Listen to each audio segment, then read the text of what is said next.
ஹர ஹர மகாதேவ். பஞ்சபூத சகல பிரேத புனித ஆத்மாவுக்கும் உங்களுக்கும் உங்கள் கூட வர ஆன்மாக்களுக்கும் கோடான கோடி பாத நமஸ்காரம்.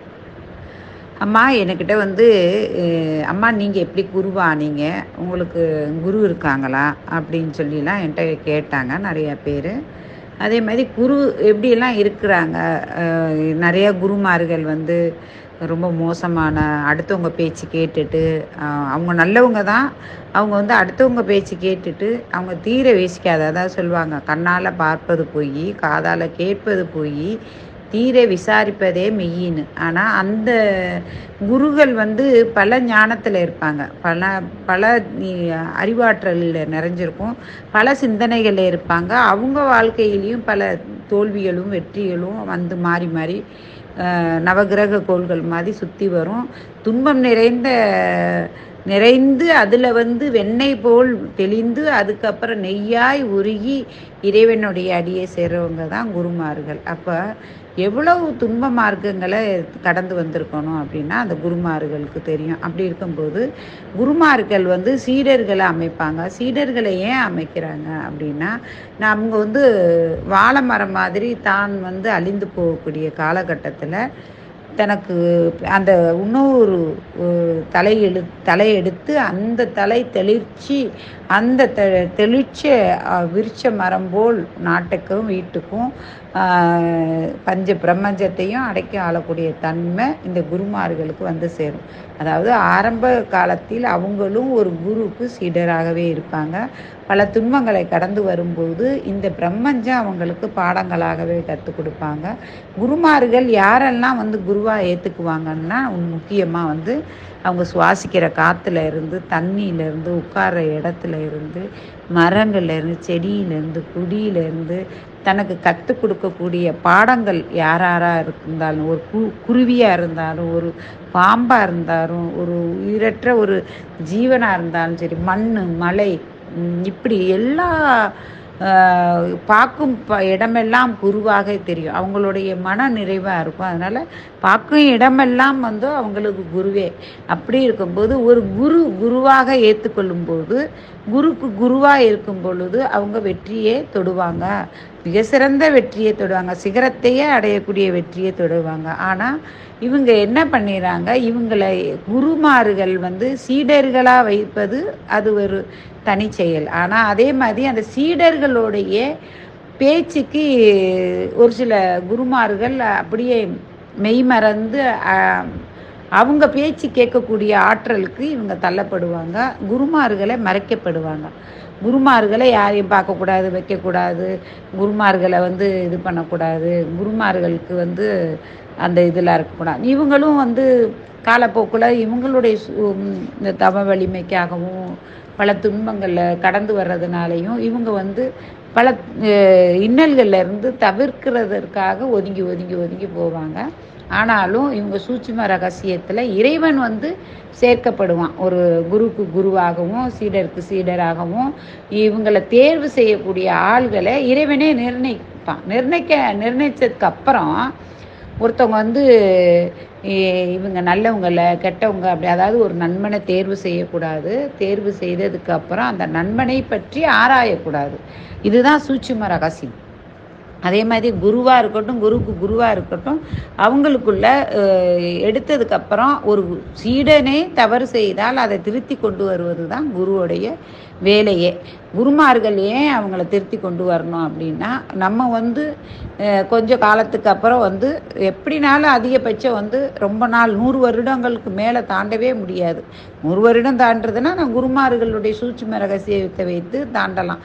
ஆனால் இப்போ உள்ள உணவு ஆற்றலும் செயலாற்றலும் மன அழுத்தங்களும் தனிமையை நம்ம பிரபஞ்சத்தோடைய இணைக்காமல் பல மாயைகளை சிக்கவும், அப்படி இருக்கும்போது நமக்கு ஆயுள்கள் ரொம்ப ரொம்ப குறைஞ்சி போகும். நம்ம பிரபஞ்சத்தோடைய தொடர்பில் இருந்து நம்மளை நாமே உணர்ந்து பிரபஞ்சத்துக்கு நமக்கு பிரபஞ்சம் கட்டுப்படக்கூடிய ஆற்றல் நமக்கு கிடைச்சிருச்சு அப்படின்னா அவங்க குருக்கு ரிஷி குருமார்கள் மாதிரி குருக்கு குருவாக முடியும். அதே மாதிரி சீடர்கள் வந்து குருமார்களை வந்து என்ன தவறு, சீடர்களை வந்து அழிக்கணும், சீடர்களை பயன்படுத்திக்கிறணும், சீடர்களை பயன்படுத்தினதுக்கப்புறம் அவங்கள வந்து தூக்கி எறிஞ்சிடணும், இப்படியெல்லாம் பண்ணும்போது குருக்கு வந்து 1000 மடங்கு தண்டனை பிரம்மஞ்சமே கொடுக்கும். அதுதான் உண்மையான ஒரு விஷயம். அதனால தான் நீ குரு என்ன பண்ணாலும் பண்ணிட்டு போகிறாரு, நீங்கள் உங்கள் பாதையில் போங்க, குருக்கு என்ன தர்றதுங்கிறது இறைவனுக்கு தெரியும் அப்படின்னு சொல்லுவாங்க. ஆனால் அந்த குருவே கையாட்டி பொம்மையாட்டம், தலையாட்டி பொம்மையாட்டம் பிறர் சொல் கேட்டு அவங்க செயல்படுத்தினால் அவங்களுடைய ஆட்சி அப்படிங்கக்கூடியது, அது குரு அப்படிங்கிறது வந்து பிரம்ம ரிஷிங்கிறது, அதாவது ஆளக்கூடியவங்க. மகாமண்டலேஸ்வரி, மண்டலேஸ்வரர் இப்படிங்கிறது. அதே மாதிரி ஆளும் தன்மை உடையவர்கள், ஆளும் தன்மைகள்ங்கிறது வழிகாட்டிகளாக இருக்கக்கூடியவங்க. அவங்க வழிகாட்டியாக இருக்கிறவங்கள்ட்ட அவங்கக்கிட்ட ஆணவம், அகங்காரம் எதுவுமே இருக்காது. அவங்கக்கிட்ட ரொம்பவும் ஒரு குழந்தையை போல் உள்ளம் இருக்கும். அதே மாதிரி குழந்தையை போல் உள்ளம் வைத்து கொண்டு மிருகத்தனமான செயல்களை செய்யவும் கூடாது. அதே மாதிரி குருமார்களுக்குள்ளேயும் சண்டை வந்துருச்சு அப்படின்னா குருமார்கள் உயிரை கொடுக்கறதுக்கு தயாரான நிலையில் இருப்பாங்க. அதில் எந்த சந்தேகம் இல்லை. என்ன 2 பேருமே அழிய போகிறவங்க தான். நீ முன்ன போகிற, நான் பின்ன போகிறேன். அந்த மாதிரி நிலை வரும்போது அந்த காலத்துலேருந்து இப்போ வரையும் ரிஷிமார்களுக்குள்ளேயே சண்டை வந்து அவங்கள அழிக்கிறது மாத்திரல, அவங்கள சுற்றி இருக்கிறவங்க சமுதாயத்தையும் சேர்த்து அழிப்பாங்க. அதனால தான் குருமார்கள் ஞானம் பெற்றவர்கள், முக்தி பெற்றவர்கள், யோக சக்தி அடைந்தவர்கள், தியானத்தில் வென்றவர்கள் கண்டிப்பாக வந்து கை கொடுப்பாங்க, வலித்து கைவிட மாட்டாங்க. இவங்களையும் பாதாளத்துல தள்ள மாட்டாங்க. அவங்களுக்கு தெரியும், நீ எனக்கு என்னதான் குழி தெரிந்தாலும் அந்த குழியில நீ தான் விழுவ, நான் விழ மாட்டேனுங்கிற இது வந்து ஆணித்தரமாக தெரியும். அதே மாதிரி நான் விழுந்தாலும் எனக்கு கை கொடுப்பவன் அவன் இருக்கும்போது நான் எதற்கு கலங்கணும் அப்படிங்கிறதும் அவனுக்கு எல்லாருக்குமே தெரியும். இப்போ பாருங்க, ஓம் நம சிவாய, ஓம் பைரவ ருத்ராய, மகாருத்ராய, காலருத்ராய, கல்பந்த ருத்ராய, வீர ருத்ராய, ருத்ர ருத்ராய, கோர ருத்ராய, அகோர ருத்ராய, மார்த்தண்ட ருத்ராய, அண்ட ருத்ராய, பிரமண்ட ருத்ராய, சண்ட ருத்ராய, பிரசண்ட ருத்ராய, தண்ட ருத்ராய, சூர ருத்ராய, வீர ருத்ராய, பாவ ருத்ராய, பீம ருத்ராய, அதால ருத்ராய, விதால ருத்ராய, சுதால ருத்ராய, மகாருத்ராய, ரசாய ருத்ராய, தலாதர ருத்ராய, பாதாள ருத்ராய, நம சிவாய. இன்னும் எவ்வளோ எவ்வளோ எவ்வளோ எவ்வளோ சொல்லிக்கொண்டே போகலாம். அத்தனை வகையான பாவங்களுக்கும் அத்தனை வகையான ஒவ்வொரு மந்திரங்களுக்கும். சண்ட ருத்ராயன்னா அதோடைய அர்த்தத்துக்கு தகுந்தாப்புல எத்தனையோ இதிகாசங்களை நம்ம இதோட ஜோட முடியும். அதே மாதிரி பிரம்மண்ட ருத்ராயங்கிறதுக்கும் தனி இருக்குது, அண்ட ருத்ராயங்கிறதுக்கும் தனி இருக்குது. ஒவ்வொரு வாக்கியத்துக்கு வரக்கூடிய சிவபெருமானோடைய இதுகளும் வந்து எத்தனையோ அதுக்குள்ளே அடங்கி இருக்கு. படிப்படி கட்டுக்களாக நம்ம இதில் சொல்ல முடியாதது. அப்படி இருக்கும்போது இதெல்லாம் தாண்டி வந்தமார்கள் தான் குருமார்கள். அப்படி இருக்கும்போது அந்த குருவுக்கு வஞ்சனமோ மனவேதனையோ மன அழுத்தமோ நெகட்டிவான எண்ணங்களோ இவங்க நம்மளை தாழ்த்திடுவாங்களோங்கிற எண்ணம் ஒருபோதும் வரவே கூடாது. வரக்கூடிய நிலையை உருவாக்கக்கூடிய சீடர்களை இவங்க தான் வாயை அடைக்கணும். ஏன்னா இவங்க தான் குருஸ்தானத்தில் இருக்காங்க. வாயை அடைத்து அவங்க இத்தனையும் தாண்டி வந்தவங்களுக்கு இறைவனே சதா காலமும் தன் கூட இருக்கும்போது உயிர் எந்த நிமிஷத்தில் வேணாலும் போகலானுங்கிற தயாரான நிலையில் வரும்போது நாம் எதற்கு நம்ம பயப்படணும்? பிறருக்காக எதுக்கு பயப்படணும்? அதனால் குருமார்கள் வந்து குருக்கு குருவாக இருக்கக்கூடியவங்க ஒருபோதும் உயிருக்கு பயப்பட மாட்டாங்க. உயிர் எப்போ வேணாலும் தர்றதுக்கு தயாரான நிலையில் இருப்பாங்க. உயிர் பயத்தை காட்டியோ பதவி பயத்தை காட்டியோ ஒருத்தவங்க ஒருபோதும் அடிமைப்படுத்த முடியாது. அன்பால் மாத்திரமே தலை வணங்குவாங்க குருமார்கள். அந்த வகையில் உள்ளவ நானும் ஒருத்தி. அன்புக்காக என்னுடைய உயிரை கொடுக்க தயார்.